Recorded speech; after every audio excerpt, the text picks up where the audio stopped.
One of the most active UFO investigators we discovered in our research is retired Air Force Lieutenant Colonel Wendelle Stevens. Colonel Stevens spent 23 years on active duty in the United States Air Force as a pilot. He specialized in air technical intelligence and the design of advanced aircraft.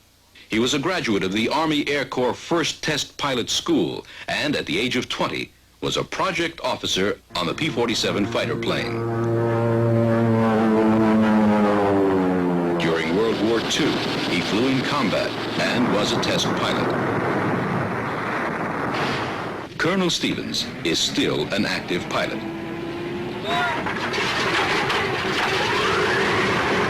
After World War II, he was assigned to an air base in Alaska where he debriefed B-29 crews who frequently described encounters with strange circular aircraft. My first experience with a UFO report, personal experience that is, was when one of the crews returned and said that they saw a bogey, that's what they called them, up there that was moving at high speed at higher altitude than they could fly.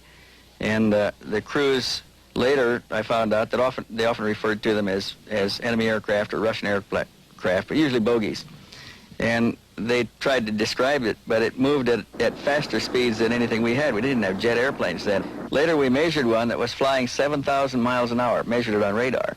So these clearly exceeded any of our capabilities in 1940s, any capabilities of anybody in the world in 1947.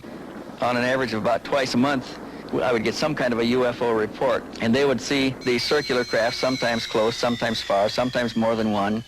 I remember a crew describing one sitting on the ice pack, and this is something we couldn't do. We didn't have any way to land up there, and they seemed to be operating in airspace without a visible support base. It took a fantastic base for us to maintain the B-29s, just to support them flying in the Arctic.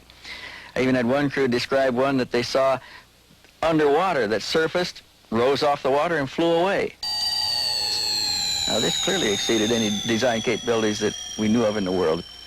The B-29s flying these reconnaissance missions were equipped with a variety of cameras.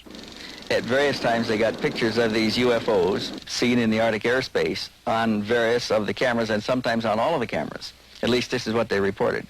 I never got to see any of it because we took the film cartridges out, packed it in the box, and shipped it off to Washington, to Andrews Air Force Base, where the officer was met by Pentagon intelligence and taken someplace. I never got any feedback on any of this. I never heard what they developed out of it, but the stories were fantastic.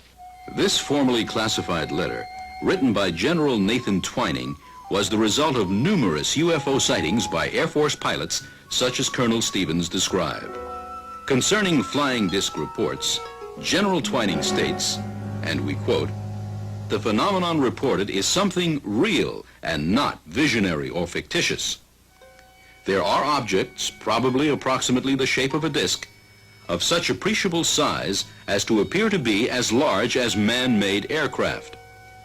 The reported operating characteristics, such as extreme rates of climb, maneuverability, must be considered evasive when sighted. Some of the objects are controlled either manually, automatically, or remotely. The apparent common description of the object is as follows: metallic or light reflecting surface, circular or elliptical in shape, flat on the bottom and domed on the top." End quote. This report makes it abundantly clear that the United States military knew of the reality of flying saucers and deliberately kept it a secret.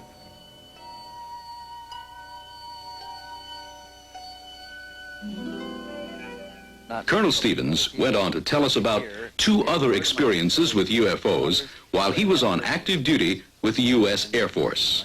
I know of a lieutenant colonel, for instance, who was pursuing a UFO in an F-86 with a wingman with him, and he armed his camera, which involves the arming switch for guns and everything else on the airplane. It goes through an armament fire control panel. This man lives within 60 miles of here. He armed the fire control panel to take camera pictures with his camera guns, and the whole panel began to smoke, and all the electrical systems in it went out. When he got back to base, they found wires fused in it and could find no reason for it being fused. Took him 2 weeks to repair the airplane. But he had a visual lock-on, a visual contact with the UFO, could see with his eyes. It was close enough to see detail and structure on it, and wanted to film it with his gun cameras. My next experience with what was probably a real UFO was in 1960 when I was a squadron commander in Florida. I had a squadron test pilot up on a flight test mission with an F-100 and a max performance climb test. He was climbing through 18,000 feet when he saw an object ahead and above him that looked like the Goodyear blimp. And he thought, oh my God, what can this be? And he knows, and we all know that a Goodyear blimp can't get that high.